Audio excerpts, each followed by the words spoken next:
আউযুবিল্লাহি মিনাশ শাইতানির রাজিম বিসমিল্লাহির রহমানির রহিম। আজকে আলোচনা করব আমরা কার হাদিস মানব, আল্লাহর হাদিস নাকি মানুষের বানানো হাদিস।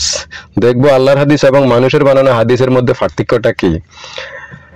দেখেন দর্শক, আমরা প্রথমে দেখব একটা কথা শুনবো, সেটা হলো ইমাম বুখারী প্রায় 6 লক্ষ হাদিস সংরক্ষণ করেছেন বলে ইতিহাসে জানা যায়। এখান থেকে তিনি তার বর্তমান যে বুখারী গ্রন্থ আছে এটার মধ্যে হাদিস আছে 7275টি সম্ভবত। আবার কিছু কিছু মত আছে, দুইটা মত আছে। এক মতে হলো ইমাম বুখারী 2230টি হাদিস সংকলন করেছেন, আরেক মতে হলো 2600টি হাদিস সংকলন করেছেন। মানে বুখারীতে 2600 হাদিস ছিল অথবা 2230টি হাদিস ছিল। পরবর্তীতে ওই হাদিসগুলারে আবার পুনরায় যাচাই বাছাই করি, একই হাদিস বুখারীতে স্থান দিয়া এইভাবে হাদিসের সংখ্যা দাঁড়াইছে 7000 মোর।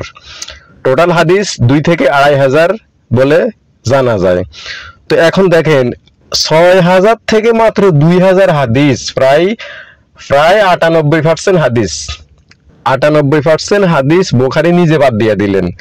তো বুখারী নিজে যেহেতু 98,000 হাদিস বাদ দিয়া এই কয়েকটা হাদিস তার গ্রন্থে স্থান দিলেন, বাকি হাদিসগুলো কোথায় গেল সেটা নিয়ে আলোচনা করব, এখন না। তবে এখন দেখবো আমরা এই যে আমরা হাদিস বলতেছি, আর এইখানে দেখেন কোরআনের একটা বিষয় আপনাদেরকে সুন্দর করে আমি দেখাই, যা হলো এই যে এটা কিন্তু এখানে কোরআনে হাদিস শব্দ, হাদিস, হ্যাঁ, যদি এটারে আরো সুন্দর করে এভাবে ই করে দেয় যে এই শব্দটা হলো হাদিসিম,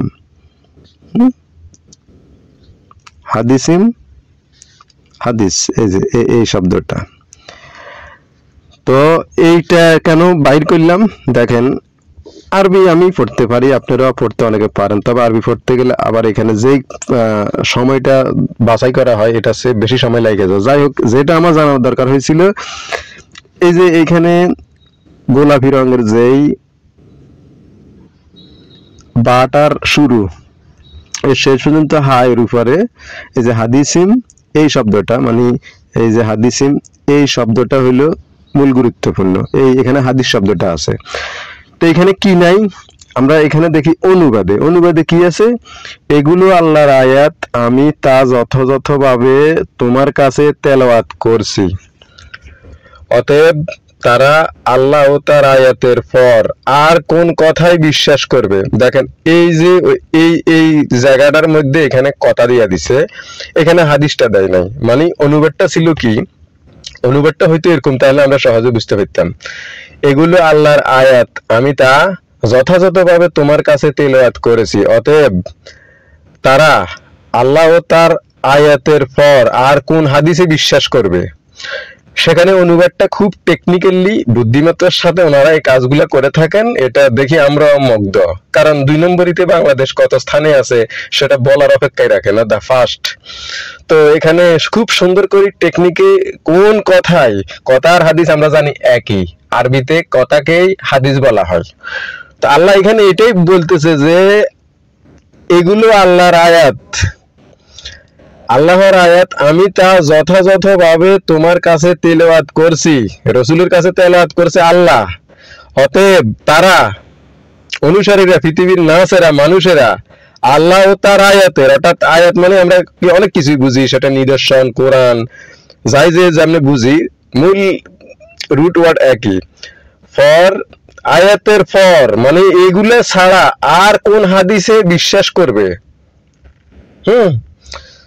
তো এখন মজার বিষয় হইলো, আমরা এই সমস্ত এই যে কোরআনে 6000-এর বেশি আয়াত আছে, একটা আয়াত আমাদেরকে চোখ খুলে দেয় যে আসলে আমাদের হাদিস কিভাবে মানতে হবে, কোন কারণে মানতে হবে। হাদিসে কি আমরা পূর্ণাঙ্গ সমাধান পাই? কোনোদিনও পাই না, কারণ হাদিস আমাদেরকে পূর্ণাঙ্গ সমাধান দিতে পারে না।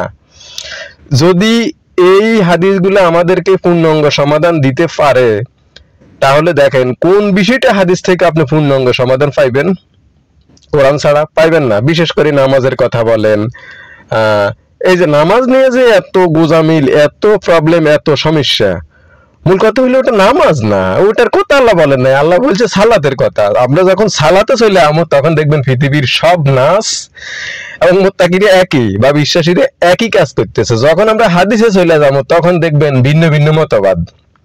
আরো বড় প্রশ্ন, মজার বিষয় হলো এখানে এই যে আমরা জানি আমাদের ইমাম সাহেবরা, খতিব সাহেবরা হাদিস অস্বীকার করলে শব্দের ওইখানে ওরা কথা বলছে। তো আমরা এখন ওয়ার্ড বাই ওয়ার্ড কোরআনে দেখবো, ওয়ার্ড বাই ওয়ার্ড থেকে দেখবো। এটা হলো সূরা 45-এর 6 সম্ভবত। আচ্ছা 45-6 হলে এই যে এখানে এই যে 45-6 এটা হলো তিলকা আয়াতুল্লাহি নাতলুহা আলাইকা বিল হক ফাবিআইয়ি হাদিসিম বাদাল্লাহি।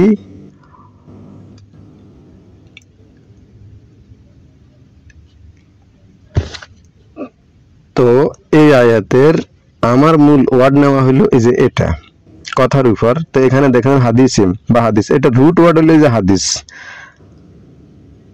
হাদাল সিন। এখানে আমি এখানে দেখি এই যে এটার মোর ওয়ার্ড কি, দেখেন এখানে 3 বার, এটা 28 বার। তো আমরা একটু এখানে দেখি যে 28-এর এখানে হ্যাঁ কথা, কথাই, কোন কথা, সবগুলোর মধ্যে হাদিসিম। অন্যের কথাই, কথা মানে হাদিস, স্বপ্নের কথা হাদিস, হাদিস হাদিস হাদিস, এখানে কোনো হাদিস কাহিনীর মতো বর্ণনাকারী কথা বলার মতো বলতে পারে, সংবাদ। একবার ওরা এই জায়গার মধ্যে এই যে হাদিসিমের মধ্যে হাদিস দেয় না। আচ্ছা ওকে ঠিক আছে, ওটা কোনো সমস্যা না। আমরা আরেকটা দেখি, তাদের বলা বর্ণনা, অন্য কথা, স্বপ্নের কথা, কাহিনী, কথা কাহিনী, বাণী, বাণী সম্পর্কে। ওকে যাই হোক, ওখানে ওরা জালিয়াতি করে না দিলেও কোনো জায়গায় নাই, কোনো সমস্যা নাই। কারণ হয়েছে এটা আমরা অন্তত এটা বুঝি যে কোন কথাই হাদিস, হাদিস শব্দের অর্থ হইলো কথা। কোন কথা যদি হুজুরদের মত অনুযায়ী আমরা দেখি যে হাদিস শব্দের কথা হইলো যে রসুলের কথা। তো এখানে রসুলের কথা হইলে হ্যাঁ রসুলের কথা যদি হয় তাহলে সেটা কি রসুলের কাজ, কথাবার্তা, অনুমোদনকে আমরা হাদিস বুঝি, বা এটা আমাদের আলেম সাহেবরা আমাদেরকে শিখিয়েছেন, মোল্লারা। তো সেই অনুযায়ী হাদিস শব্দের অর্থ মানে যে হাদিসের কথা রসুল মোল্লারা আমাদেরকে বুঝাইতেছে আর কি, যে মূল হাদিস হইলো যে এটা কোনটা রসুলের কাজ, কথা, অনুমোদন। তো এখানে হাদিস মানে ওখানে হাদিসের কথা যদি কোরআনে যে হাদিস আসছে, হাদিসের অনুবাদ যদি এখানে হাদিসই হইতো, হাদিসের অনুবাদ যদি এখানে হাদিসই করা হইতো, তাহলে আপনারা চোখে পড়তে সহজভাবে বুঝতেন।